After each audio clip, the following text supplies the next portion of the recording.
You're listening to The Tales We Tell, a podcast about spooky stories, unsolved mysteries, and local lore. I'm your host, Hannah Parch. And I'm Katy.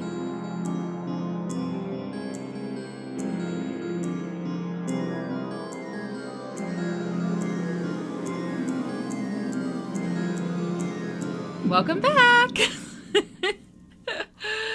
Oh, great times. Mm-hmm.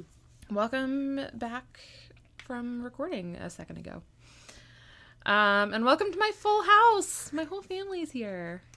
Slash my, your legal family. My the legal in-law family. Yeah. And not even like my full family. Like half of them are here. As many as can fit on my couch are here. But the baby's here, which is what's important. So, yeah, I guess we should say if you hear some screaming in the background, it's because... It's not Critter. It's not Critter. It's my family watching the Bills game, which is happening right now. And we told them they could be a little loud if they wanted. Uh-huh. We made them be quiet for the last episode we recorded. It's a feature, not a bug. And we were eating brownies also. So if you hear that, it's also a feature. I'm hungry. Sorry. And the brownies are good, so... All I had for lunch today was a couple pierogies, so... Pierogies sound good. Yeah, but I only had 3, so... Yeah, well, yeah. They were very good. I'm so glad that you put the corndle here for me to fondle. It's very strange. I kept messing with it during our little short episode. Yeah. Which I assume we're going to post here for our other listeners too, right? Yeah. It's number 2 on my announcements. Spoilers! But I kept messing with the corndle, and I caught myself one of the times I'm like, oh, I need to stop, because she's going to call me out on it, and then we're going to have to explain, and there's just no time. There's no time. There's no time. Maybe what we can do is post the full version of what we just recorded. All right. And then... the 20-minute version. Yeah, the 20-minute version. So, first announcement is that this episode was a listener suggestion. Yes! Thank you! Yeah, so she gets a shout out. Her name is Sarah. Hi, Sarah. Thanks for sending in a suggestion. I We're know. super excited about it. And it made my job very easy. And very hard. Let me tell you why, Sarah. Because I read this article that you sent me on Facebook. And I was like, first of all, every paragraph was like, shocking. And I was like, okay, I'm going to cover this. So I get a couple articles in. I was like, okay, all right, I got it.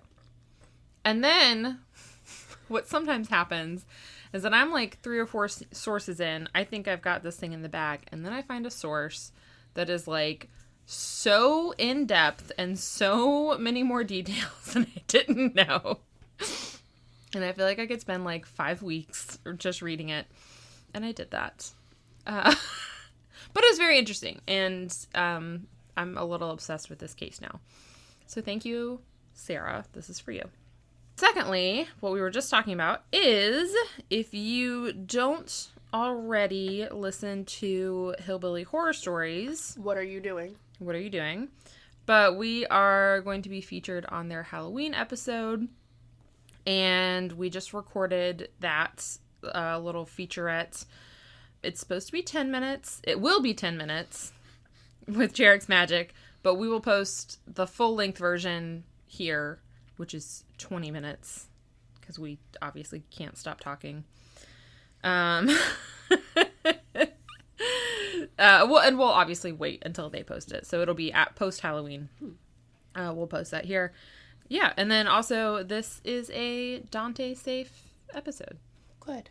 I mean, it's not like child-safe. Like, don't let your regular kids listen to it. But Dante can listen. And that, so, not really any trigger warnings or anything, so.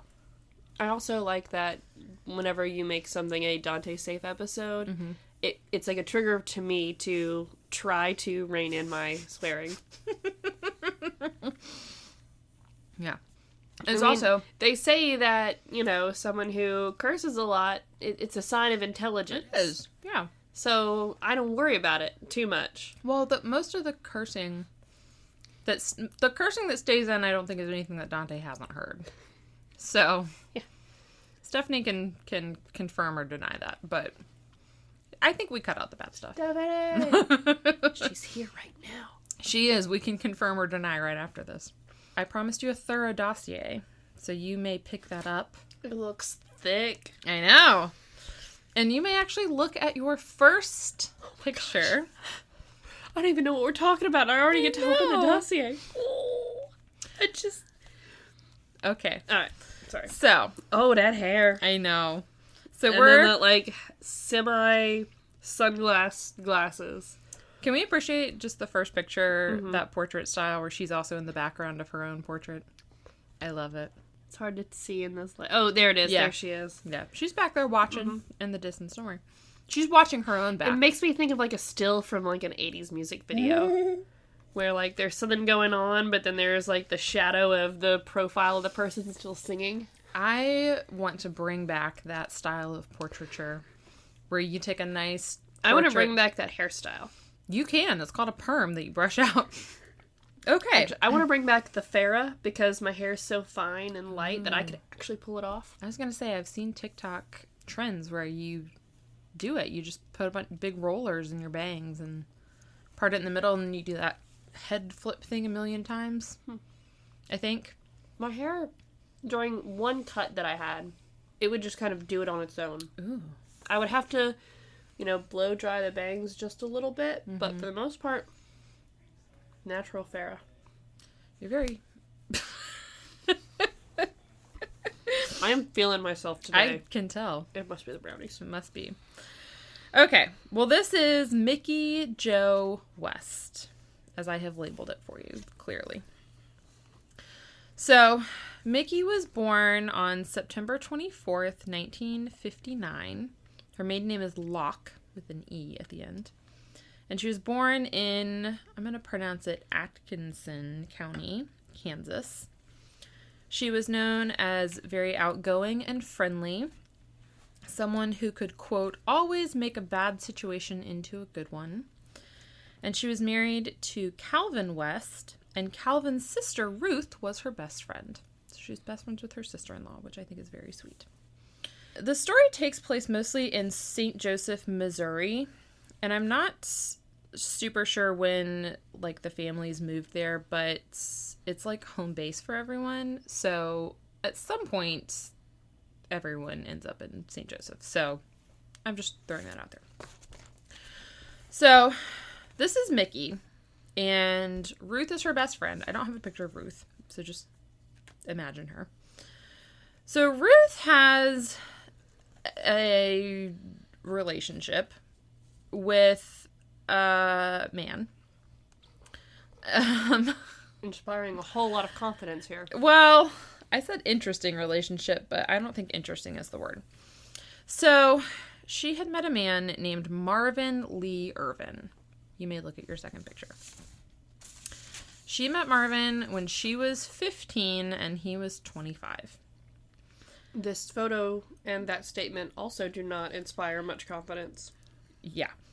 So, 1974 is when they first got together. Again, Ruth is 15.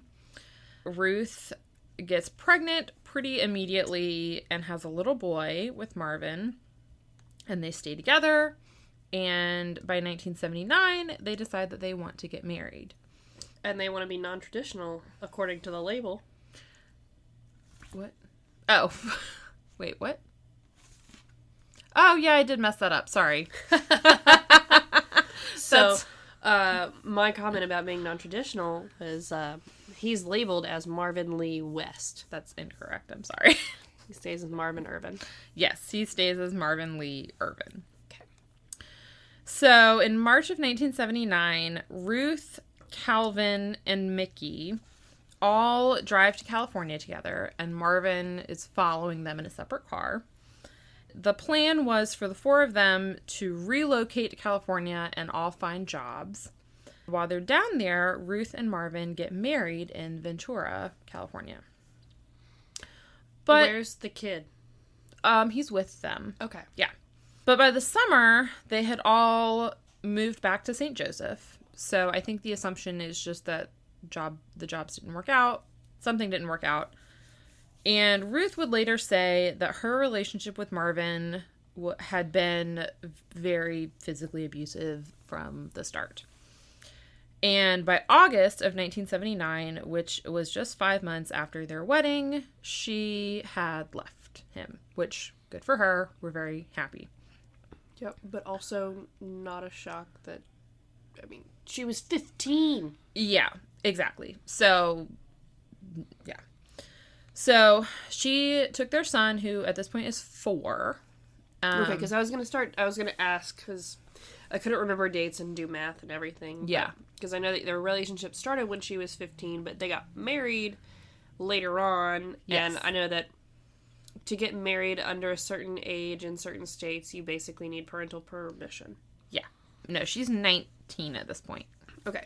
So she's 19, their kid is 4, she finally leaves him. Yes. So her and Micki are both 19. The child is 4, and she leaves and, like, goes into hiding, basically. And she ends up at a motel in Elwood, Kansas. And she only tells a handful of people that she trusts where she is. And one of those people is, obviously, her best friend, Micki. So that is August of 79. So on September 11th of 1979, Micki is going to work. Micki works at a local, I'm going to say psychiatric hospital, as a nurse's aide. And she leaves her parents' house at 6 a.m. and walks the 4 blocks to the bus stop where she's going to catch the bus to the hospital. That evening, her mother receives a phone call from the hospital asking why Micki never showed up to work. So her mom, of course, is pretty frantic and starts looking for her. She is able to contact Ruth, who surprisingly is back in town. And Ruth is like... I'm very confused. I'll get there, don't worry. So Ruth is like, you should look into Marvin. He's probably involved.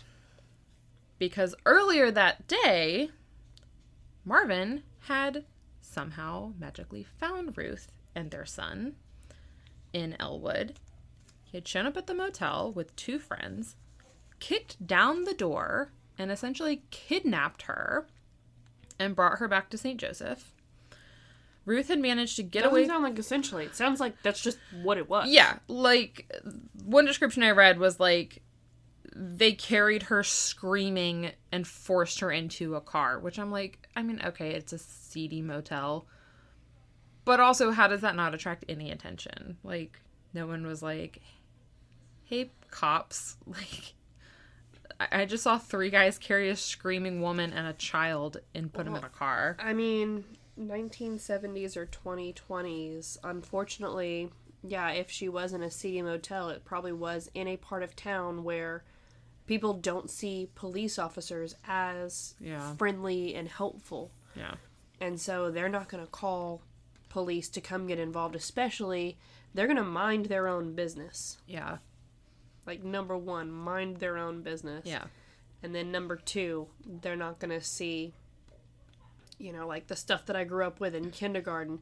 If you're ever lost or afraid, go see a police officer. A police officer. A friendly police officer will help you out. Yeah. No, that is...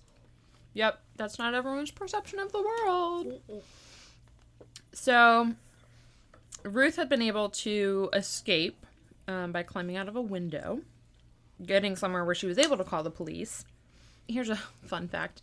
No kidnapping charges were ever filed against Marvin for that incident.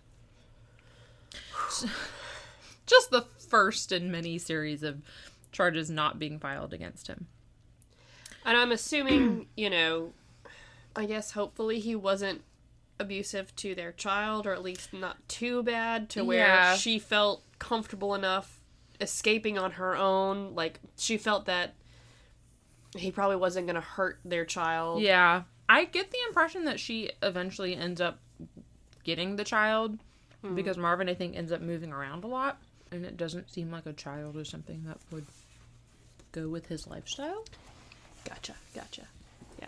I don't know. I know that, you know, in some instances of domestic abuse, the child is safe. In other instances, the child is fair game. They're just as much of a punching bag as the partner.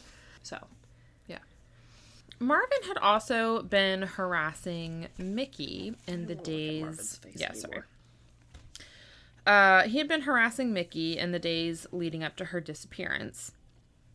He knew that she knew where Ruth was, so he was trying to intimidate her into telling him. He had come to her parents' house one time and demanded that she tell him where Ruth was, and her mom had even given her a hammer to keep in her purse. Which, I mean, I guess if that's all you got, a hammer. I mean, yeah, sure. Rapunzel had a frying pan. But that stuff will weigh you down. You need lightweight weaponry. Like a hammer's... I don't know. If you need to run, you need to run. It's true. You don't need to be carrying... I mean, you could also put a brick in your purse and then just swing the whole purse. Right. It's true. Whatever does the trick. Micki had told her mother also recently that she was afraid of Marvin. So, like, all signs are pointing to Marvin. Definite person of interest in this point. Yes. Micki's parents reported her missing pretty much as soon as possible. I think it was like 12 a.m. the following day, and they reported her missing. And they obviously told police all of these things. Mm-hmm. Ruth gave police permission to search the home that I think she and Marvin technically shared together, but they didn't find any evidence to suggest Micki had been there. They did track Marvin down and brought him in for questioning. So he admitted to harassing Micki, although he probably didn't say it like that. He was probably like, oh, I just asked her questions. He denied knowing anything about her disappearance. His alibi was that he had been driving around with his friend Billy Hayes that morning. And they gave him a polygraph test, which we all know how great those are. Some sources say that he passed the test. Some sources say it was inconclusive. But it was enough to convince police that they needed to look elsewhere. So they're like, oh, he has an alibi.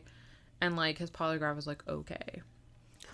Or he's an abusive dick weasel and has zero conscience about hitting his wife, maybe his child, we don't know. Yeah. But yeah, abusing his wife, no conscience about it, kidnapping her. Yeah, also, like... no conscience about harassing another woman and frightening her. Also, I mean, like, we're not even talking, like, not even counting the fact that, like, they could just stand there and, like, look at his child and do some quick math and be like, I'm pretty sure it's statutory rape what you did to conceive this, like... but statute of limitations also, Because I didn't even mention this, he had, right before he met Ruth, when she was 15, he had previously gotten in trouble for sleeping with a 15-year-old girl.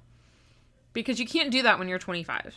I don't know if anyone knows that. When you're 25, you can't sleep with, like, underage teenagers.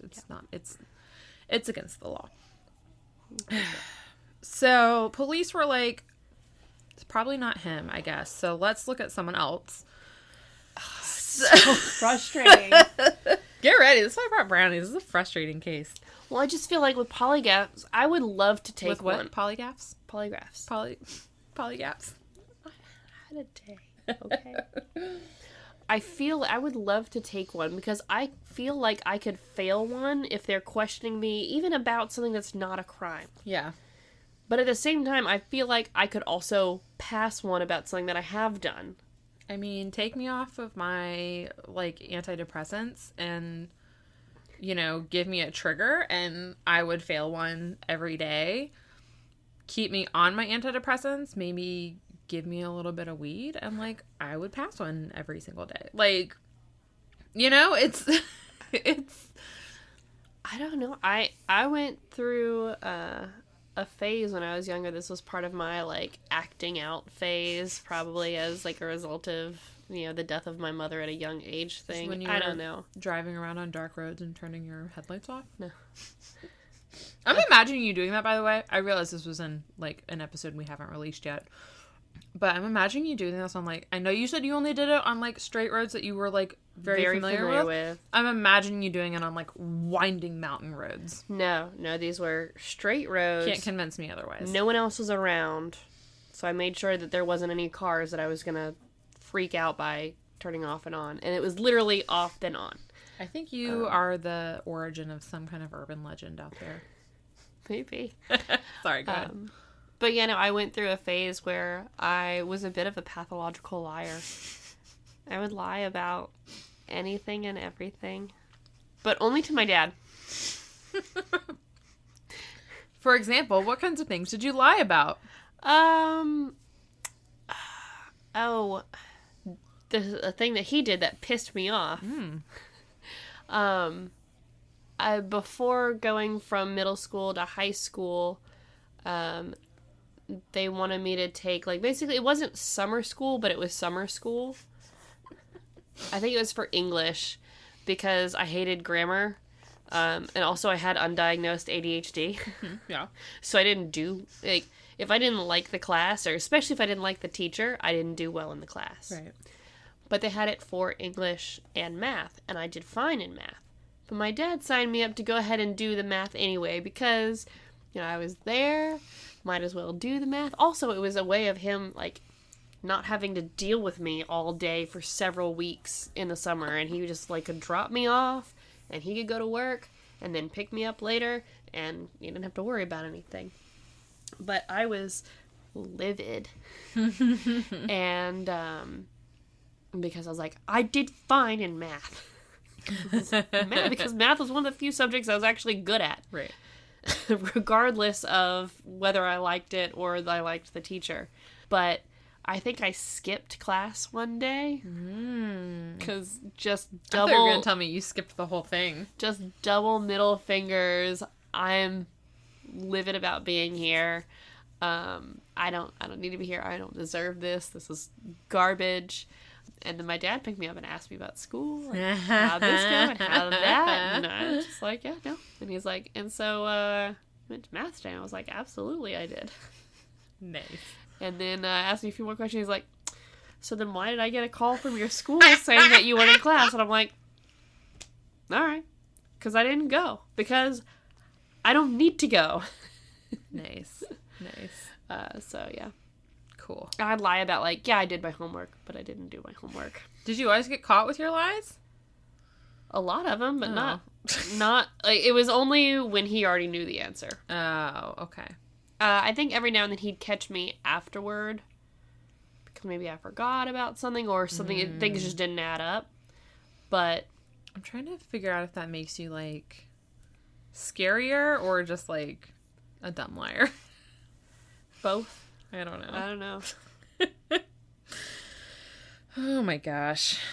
Well, it's like that episode of Psych where Henry's teaching Sean how to pass a polygraph. You have to believe the lie. You didn't believe your lies, though. You just didn't care. I believed my lies just fine. My dad just kind of knew better because he already knew the answer. It was entrapment is what it was. Sure. Katy's dad, call in with your comments, please. Oh, I'm sure he's listening. I'm sure his blood pressure is going up a few notches just remembering this time in my life. And it was only for, like, it was just around 8th grade. And I think it was just my whole acting out phase, because I didn't act out that much otherwise. But for, like, several months to a year, maybe, I would just lie. I hit that phase in, like, 6th grade. It was awful. I don't think I lied that much. I was just, like, a little... It was honestly, it was mostly, did you do your homework? Yes, but I didn't. It was mostly about school. Yeah. Because I wasn't doing other bad things. I wasn't, like, sneaking out of the house. I wasn't doing drugs. I wasn't going to parties and getting drunk. Yeah. I wasn't 15-year-old having a relationship with a 25-year-old. Oh, yeah. So, well, anyhow. Anyway. Okay, so police are now deciding to look at Calvin West, so Micki's husband. They looked at him because... Is he also living at Micki's mom's house? No, because he and Micki had recently separated. Okay. Which does make a little bit more sense why they would look at him. According to Micki's mother, one of the reasons they had separated is because Calvin had threatened to throw Micki down the stairs. Which is not a good thing to say to anyone, but especially not a good thing to say to your wife before she goes missing. Mm-hmm. Calvin did have an alibi, though. He was at work. And at 6 a.m., I don't know what he was doing, but I guess he was at work. He also passed a polygraph. People work at 6 a.m. I know. I'm just trying to... I don't know what kind of job he had. What time does Jarrett go into work? Well, now he goes in at 8. He used to go in at 4. Yeah. I know. So he also passed a polygraph, and so police were like, I guess couldn't possibly be him. I guess we're out of suspects now. So Micki's parents put up a reward. They offered $10,000. And despite that... all of the leads that police had ran cold. So the case seemed to be cold until 7 years later. Dossier time? Dossier time. Not yet. You have to wait a second. A letter was discovered at the Oak Park Mall in Overland Park, Kansas, which was about 75 miles from where Micki had disappeared. Okay, you may look. It was addressed to the St. Joseph Police. It was written on green stenographer paper and put in a white envelope. And it was written in, like, a shaky handwriting. Mm-hmm. To me, it looks almost like someone's trying to write with their non-dominant hand. Or someone with, like, Parkinson's. Yeah. It is real shaky. Do you want to try to read it? Yes. Okay, go for it. To police. Also, I'll get to that later. Okay. I saw Marvin Irvin kill Micki West in St. Was it? Joe. St. Joe? Mm-hmm. Missouri. Okay, I was like, that one I can't figure out. I want to tell because I can't sleep. I want to get it over with or I will kill myself. He hide her body so no one find it. Yes. There's some punctuation, but all of the I this, I that is lowercase I, not capital I. There's some punctuation, but I feel like none of it's correct. It looks like there's a comma there, but I think that's the dotting the I and kill. Yeah, it's rough. So, it's unsigned. Yeah, there's no capital letters except for the capital T on 2 and the capital P on police. Yes. Oh, and the M and the I in Marvin Irvin. Yeah. And Micki and West. Sorry. I was mostly looking at the beginning of sentences. That's okay. It's a weird letter. So no one sees who left it. It's not signed. It just, like, shows up in this mall. And so police get it and they're like, oh, I guess maybe we should look at Marvin Irvin again. And they're like, oh, you know what we didn't do?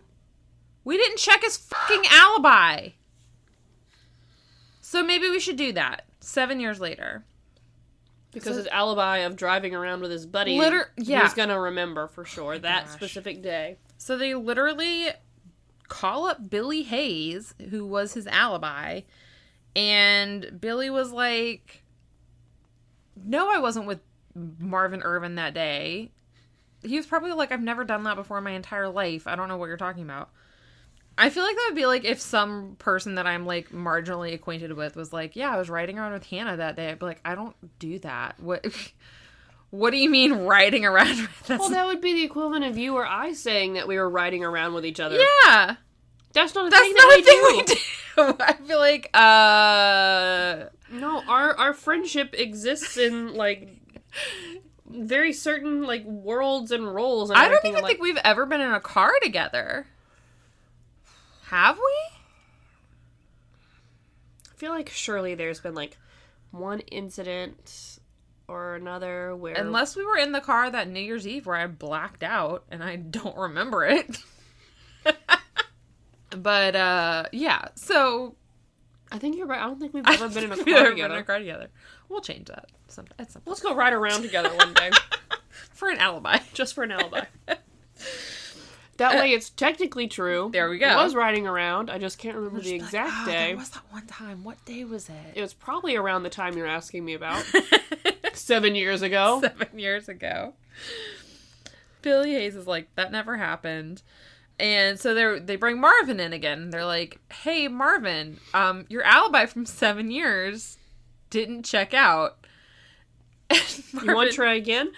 And Marvin was like, oh, okay, well, I still wasn't involved in Micki's disappearance.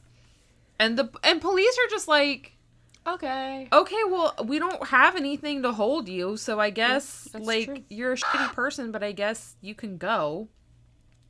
So this was September 11th of 86, so it's the 7-year anniversary of the day Micki disappeared and the note showed up. Which is intriguing. Yes. On October 2nd, a second note shows up at the same mall. And yes, you have a picture of that. I got you as many pictures of the notes as I could find. Woohoo! Oh, the notes, as in... Oh, sorry. More. Spoiler! So, same stationery, same handwriting. You can read that one if you would like to try. It's a little less shaky. Yeah, it is less shaky. Alright, so it gets a little, faded down at the bottom. To police. Please help me out. I want to tell you I saw Marvin Irvin kill Micki Jo West in St. Joe, Missouri. We be together, but I didn't kill her. He did. He went crazy and beat her bad. Then he... I think it says, then he cry. That's what it looks like. It's, then he cry. I will kill myself if... What, you don't help me? Yes. Things to note. Mm-hmm. The I this, I that. Mm-hmm. All capital this time. Yeah, he's very inconsistent. Or she. They. Still no punctuation, it looks like, really. Yeah, it's hard to, I mean, this is a picture of a photocopy, it looks like. This is true. And I'll include these pictures. I had to screenshot them and crop them. And then, scan them. And then cut them out for you. The whole thing. Well, you can actually go ahead and look at your next picture. Alright.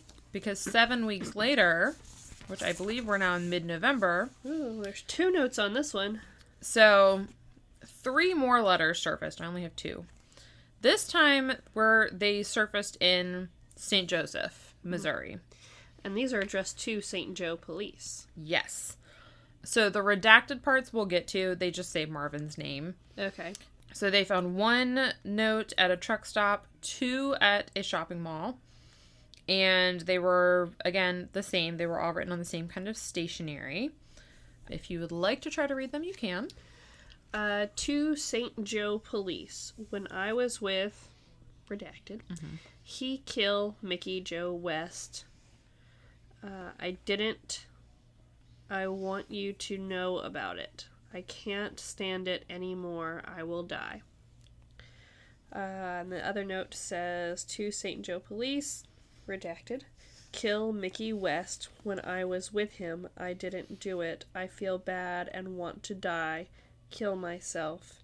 He hide her body. I want you to help me now. Yeah. So, all of these, between the handwriting and the lack of punctuation, the poor grammar, just all of it, it points to someone either very uneducated. Right. Or a child. Right. Or someone with, a mental illness or a mental... What's the word I'm looking for? Like a deficiency? Yes. Yeah. Yeah. So, not a mental illness, but a deficiency. Yeah. A So, developmental deficiency. Yeah. That works. I assume, although I did not see this anywhere, and maybe I shouldn't assume this. I assume that they were checking these letters for, like, fingerprints, at the very least. And that they weren't finding anything. Mm-hmm. Even though these letters are, like, clearly naming Marvin as the killer, obviously this doesn't count as, like, evidence that you can use for, like, an arrest warrant, because It's just hearsay. Yep. The police did bring in an FBI behavior science profiler to look at the letters, and they determined that they were genuine. They were not a hoax. They said that the author was likely someone who was already known to police, someone who had an interest or a motive to bring attention to the case, and someone who obviously knew the anniversary of the crime and that it, like, had meaning to that person. And so police decided that they needed to re-interview everyone involved in the case, and they decided that they would not make the letters public unless it was absolutely necessary, because they wanted to, like, keep that to themselves. Yeah. And they also wanted to keep any potential future letters genuine, not copycats, I would imagine. Yes. So, first person they interviewed. Oh, Lord. Obviously, prime suspect for letter writer, Micki's dad.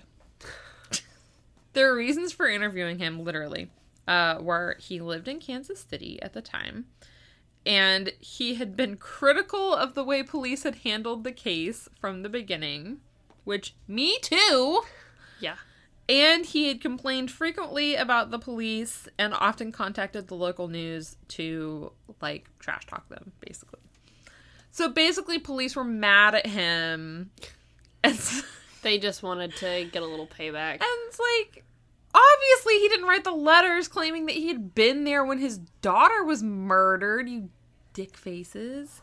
On one hand, I do understand why they would look at, like, non-obvious people. Because, you know, with the bad handwriting, the poor grammar, like, that could be the obvious misdirection there. Yeah. Like, making you think it's someone who's uneducated or mental deficiency or what have you. Yeah. Just to, you know, get people's attention. Yeah. That's true. But still, that to me feels very much like the accusing the dead father of murdering the family. Yeah, that's not quite on par, but definitely close. Yeah. They went back and they re-interviewed Billy, the alibi, who was not driving around. Mm-hmm. He was super cooperative, but he denied writing the letters. But he also failed a polygraph, and so police were like, we're still very suspicious. And poor Billy was like... He's probably just nervous, like, what the hell has Marvin dragged me into by just mentioning my name? And Billy's also like, polygraphs don't mean anything. Yeah. And so finally, police were able to track down Marvin again. He's now in Jefferson, Iowa. Officers that interviewed him described him as, quote, intelligent, well-spoken, and sincere in his profession of innocence. He claimed that he had heard gossip around town about where Ruth had been hiding, and it had just been dumb luck that he had found her. Which, what the f***? He admitted that he had paid some friends $10 or $20 to help him get her. I should have looked up what $10 or $20 was worth in 1979, because that's not enough to help me kidnap your ex-wife. No, it's probably not much more than today. But still, I'm like, you gotta pay me a lot more to commit a crime. He claimed that he had seen Micki, the last time he'd seen her was a few days before she disappeared, when he had asked her about Ruth. So, police were like, okay, I guess you're telling the truth. So, on September 11th of 1987, police held a press conference and decided to publicize the notes. So that's now 8 years later. Yes. And so that's where the notes that you had with the names redacted, that's how they published them. They just redacted Marvin's name. They also set up another interview with Billy, But no one came forward with information about the letters, and Billy Hayes never showed up for his interview. He was like... He's probably like, I'm just tired of this. He was like, I'm going to leave for a little bit. In January of 1988, letters began showing up again. I don't have pictures of these, sorry. But this time, instead of the shaky, messy handwriting, they were in stenciled lettering. And I swear I had the same stencil when I was little. Like, Mom, you should look for it. I'm pretty sure it's in the wardrobe in the den, in that yellow case with all the other stencils. They were still written on the green stenographer paper. This time they were addressed to both police and local TV stations. And in September, one of the letters was personally sent to a TV reporter named Thurman Mitchell. And in it, the author offered to take Thurman to Micki's body if he came alone. He also claimed that he wasn't interested in the reward money. Again, stated that he had not been involved in the crime, but that he just needed help. And Thurman, which, like, what do you do if you get that letter? Because you're like, you didn't leave me, like, a number to call. Like, yeah, like, how do I get in touch with you to let you know if I'm down or not? So Thurman, like, did, I guess, the best he could and set up a hotline at the TV station. And then I assume he, like, made some kind of announcement and was like, I received a letter offering this. Yeah, like, if you're the person, and only if you're the person who sent the letter, call this number. The line was open all weekend, but they didn't get any information about, like, how to reach him. A total of 5 stenciled letters were received, and only one of them appeared to be signed, and it was signed with the letters MIKMJW. So there's a investigator who had been working on the case since the beginning. His name is Sergeant Tim Schwetter. Cool. And he read that, and he immediately interpreted it as standing for Marvin Irvin killed Micki Jo West. And he said as soon as he read that, he believed that the letter writer was toying with them rather than trying to help them. Which, like, kind of makes sense. Yeah. Because, like, they're not offering them any useful information. They're just saying the same thing over and over again. Yeah. Like, you could draw us a map, man. Like, tell us where. Okay.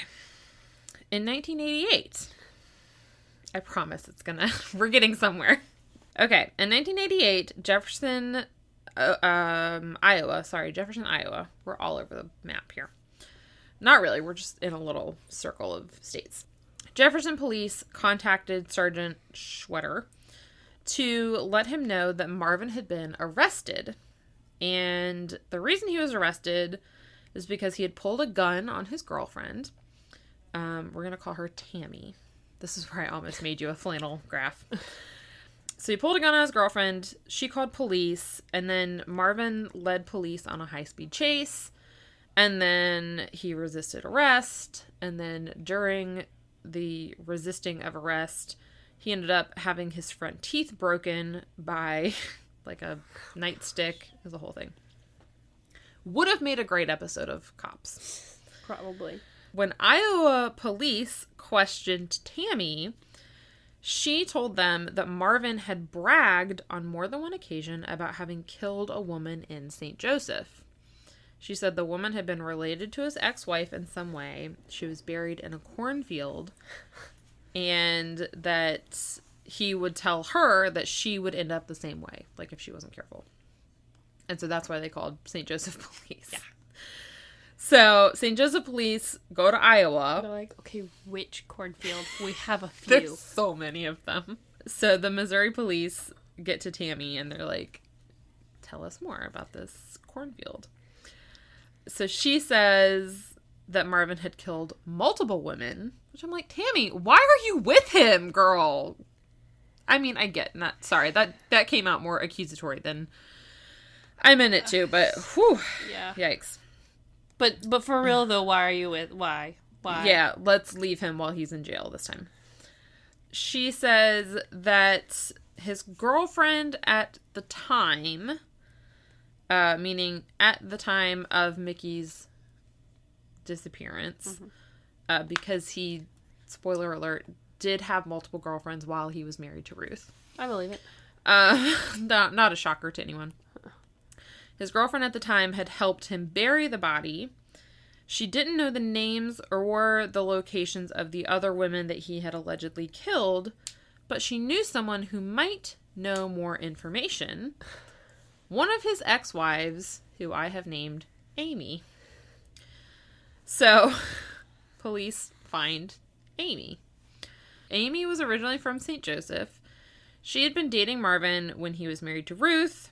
Amy had been 16 at the time, which... Amy, God.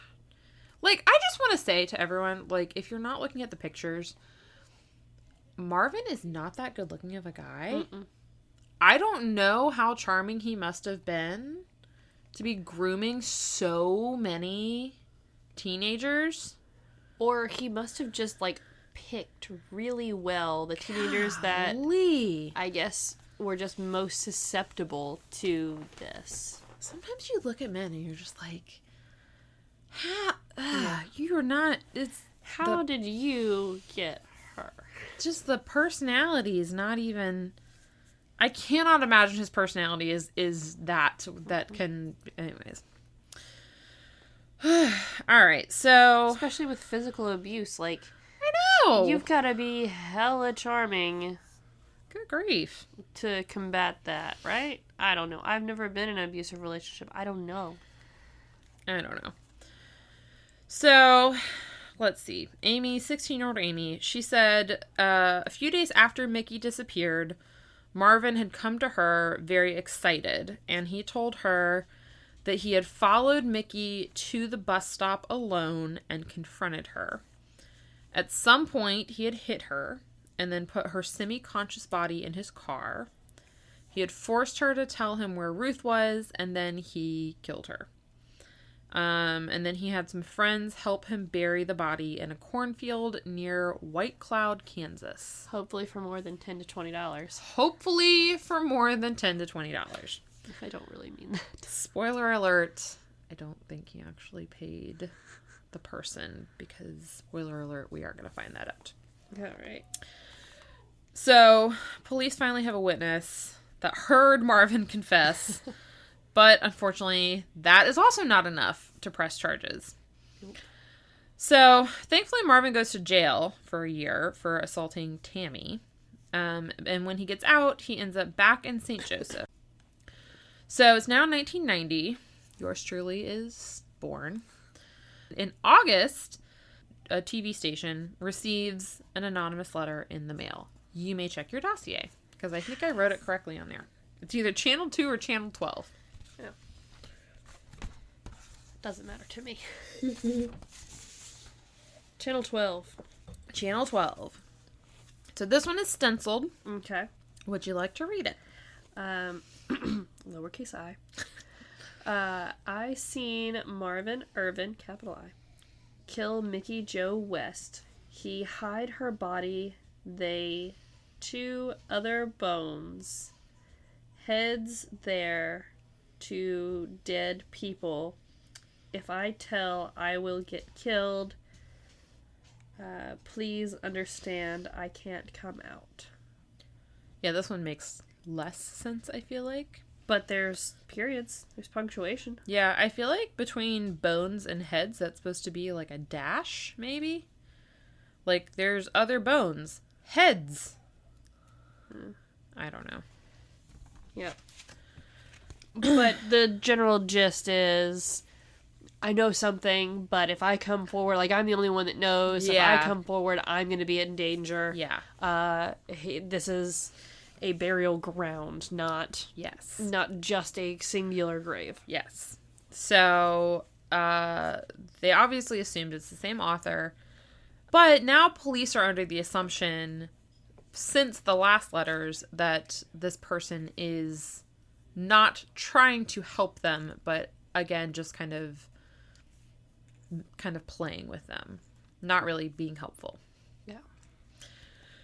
So on Labor Day weekend of that same year, so a couple weeks later, a woman named Patricia Rose, who was in her 20s and a brunette, went to the Blue Town Tavern in St. Joseph, Missouri.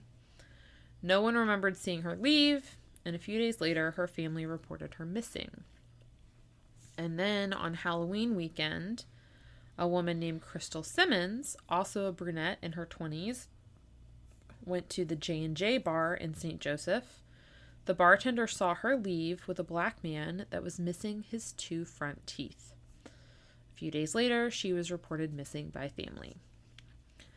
So police pretty quickly linked the 2 disappearances and opened a singular investigation. They were alerted by a local prison of a letter that had been confiscated that might be relevant. And it was from Marvin Irvin's sister to their brother who was in prison. It was written 2 days after Crystal's disappearance, and it describes Marvin coming home bloody and giving his wife a bloody watch. Police re-interviewed the bartender who saw Crystal leave, and he admitted that he actually did recognize the man she left with, aka the man missing his 2 front teeth. Which, again, how charming do you have to be missing your front teeth and still be picking up women at the bar? He did recognize that as Marvin Irvin and had just been afraid to, name him. And then another letter that had gotten past prison censors but came up in the investigation, because I guess at this point now they're like, hey, Marvin's brother, we need to see every letter your sister's written you in the last several months. So this one was written a few days after Patricia's disappearance, also by his sister. Marvin had shown up at her house at 3 a.m., asked to borrow a shovel, and told her he had made a mistake, and that mistake was in his trunk. Mm-hmm. Which, claps for Marvin's sister for just, documenting all the crimes and then sending them to, a prison where they're for sure recorded. But good grief. That, thankfully, is finally enough evidence for police. And on Thursday, November 8th, 1990, local police, highway patrol, FBI, and a SWAT team broke down the door. The freaking cavalry. I know. Broke down the door of Marvin Irvin's home at 5 a.m., pulled him out of bed, and arrested him. You have one more picture in your dossier. Woohoo! They found bloody clothing and jewelry belonging to the victims in the home. And they also found a hammer on his bedside table. I see. And that was the murder weapon. Just on his bedside table, just chilling next to his speed stick deodorant. Just the hammer he used to murder at least 2 women. Baby oil. Yeah, and baby powder. Put that shit in your toolbox at least, man. Ugh. No, he needs access to it. And, he was there, he was sleeping in bed with, his new girlfriend. And, the murder weapon's just laying next to him. In case he just needs to, murder her. So Marvin refused to cooperate, but they had enough to charge him with 2 counts of murder. So they're, going to work on this 2 counts of murder, putting all that together. So that was Thursday. On Sunday, November 11th, the police, St. Joseph Police, receive a phone call from the Donovan County, Kansas Sheriff's Department. They say that some local hunters had found a fresh skull in a cornfield near White Cloud, Kansas. It had been dug up by coyotes, and it showed signs of fatal blows to the head. So 60 people, including officers from both Missouri and Kansas, plus cadaver dogs, went and searched the fields for hours. Eventually, they uncovered the skeletal remains of Patricia Cross in a shallow grave, and it turned out that the skull belonged to her. And then later in the day, When an officer went into the woods to relieve himself, he stumbled upon the body of Crystal Simmons, also in a shallow grave and still very much recognizable because I believe it was like exactly 2 weeks since she'd gone missing. Autopsies on both women confirmed that they had been killed by blows to the head with a hammer. I will say that the police do kind of redeem themselves from all of their incompetence because after they, like, have Marvin for this, they still wanted to connect him to Micki. Uh-huh. So... I mean, make sure you can nail it, like, charge him and nail him for these crimes. Yes. Then go after the tougher things. Yes. So, on Thanksgiving weekend, Schwender was able to track down the girlfriend that Tammy had named... I know. I'm telling you, this is why we need the flamograph. Amy? No. Oh. This the other one. Okay. So Tammy had named another girlfriend. He had 2 girlfriends at the time that he was with, that he was married to Ruth. Amy was one that he eventually married, and then Sandra is... Okay. Sorry, I named her Sandra. And this is the one that allegedly helped him bury the body. So they tracked down Sandra, and she agreed to talk to police in exchange for full immunity, which was granted. And then she went on to tell them a very chilling story about how Marvin had come to her and told her he had killed Micki and needed help. She agreed to help him because she was scared. I don't know how old she was. I don't know, probably 15. That's his type. That's his age range. As they drove the body across the Missouri River, she says she thought or imagined that the wrapped up body said, "Help me." When they got to the cornfield, she helped carry the body out to where Marvin wanted to bury it. And before they buried it, Marvin took out his shotgun and shot Micki twice just to make sure she was dead. Based on her statement, police were able to charge Marvin with the kidnapping and murder of Micki Jo West. In 1991, Marvin agreed to a deal where part of the deal was he was going to show police where he buried Micki and plead guilty in order to avoid the death penalty. So he took police to the cornfield near White Cloud and pointed out an area near where Patricia had been found. And then later that same day, he pled guilty in court to 3 counts of first-degree murder and was sentenced to 3 life terms, plus 300 years without parole. Sergeant Schwender, however... And if only we could make some sort of, like life suspension thing so that they actually had to live through all of that. Yeah, because honestly, like, when you were saying he made a deal to avoid the death penalty, I'm like, no way. That's a great deal for everyone but him. Yeah. Like, sure, he gets to live, but there's no way he's getting parole. He's going to be in prison for the rest of his life. Like, what's the point? Yeah. Also, the death penalty, like, he can do all sorts of appeals. Like, it's a costly process actually executing someone. Yeah. Yeah. Like, from the time you are originally sentenced to death to the time they actually, lights out. Yeah. That's a lot of taxpayer dollars there. Yeah. Yeah, because almost no one goes,